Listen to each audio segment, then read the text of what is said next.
வணக்கம். மகரம் ராசிக்கான மே 2024 மாத உழைக்கும் மக்கள் சில முன்னெச்சரிக்கை நடவடிக்கைகளை எடுக்க வேண்டிய நேரமாக இது இருக்கும். 10ஆம் வீட்டின் அதிபதியான செவ்வாய் பகவான் ராகுவுடன் சேர்ந்து செவ்வாய் ராகு அங்காரத் தோஷத்தை உண்டாக்கும்.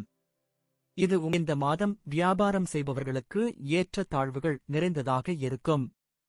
ராகுவும் செவ்வாயும் புதனுடன் சேர்ந்து மாத தொடக்கத்திலேயே முதல் வீட்டில் இருந்து 7வது வீட்டை பார்க்கத் தொடங்குவார்கள்.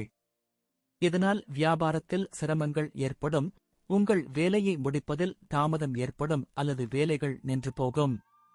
செவ்வாய் முதல் வீட்டில் ராகுவுடன் சேர்ந்து உங்கள் ஆரோக்கியத்தை எதிர்மறையாக பாதிக்கும். இது தவிர குடும்பச் சூழலில் செவ்வாய் பகவானின் செல்வாக்கு இருக்கும். இது உங்கள் படிப்பை ஓரளவு பாதிக்கலாம். ஆனால் உங்கள் கடின உழைப்பும் உங்கள் போராட்ட குணமும் உங்களை கல்வியில் ஈடுபட வைக்கும். சூரியன் 2ஆம் வீட்டில் அதிபதியாகி சுக்கிரன் உடன் இருப்பார். இது குடும்பத்தின் சூழ்நிலையை நேர்மறையாக வைத்திருக்கும் மற்றும் குடும்ப உறுப்பினர்கள் தங்கள் பரஸ்பர ஈகோக்களை மறந்து ஒருவருக்கொருவர் உதவுவார்கள் மற்றும் குடும்பத்தின் சூழ்நிலையை நல்லதாகவும் இணக்கமாகவும் வைத்திருப்பார்கள். உங்கள் நடத்தையை கட்டுக்குள் வைத்திருப்பது உங்களுக்கு சவாலாக இருக்கும்.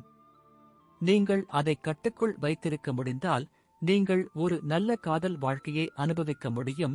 இல்லையெனில் உங்கள் காதலியின் இதயத்தின் மென்மையான உணர்வுகள் உங்கள் ஆக்ரோஷத்தின் கீழ் நசுக்கப்படலாம். இதன் காரணமாக உங்கள் காதல் மலரும் முன்பே மூழ்கிவிடும்.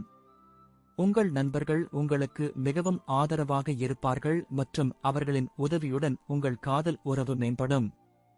ராகு, செவ்வாய் மற்றும் புதன் ஆகியவை மாத தொடக்கத்தில் இருந்து உங்கள் 7வது வீட்டில் தாக்கத்தை ஏற்படுத்தும். இதன் விளைவாக கவலைகள் அதிகரிக்க வாய்ப்பு உள்ளது. உங்கள் வாழ்க்கை துணைக்கு இடையே வாக்குவாதங்கள் மற்றும் சிறு சிறு விஷயங்களில் சண்டைகள் வரலாம்.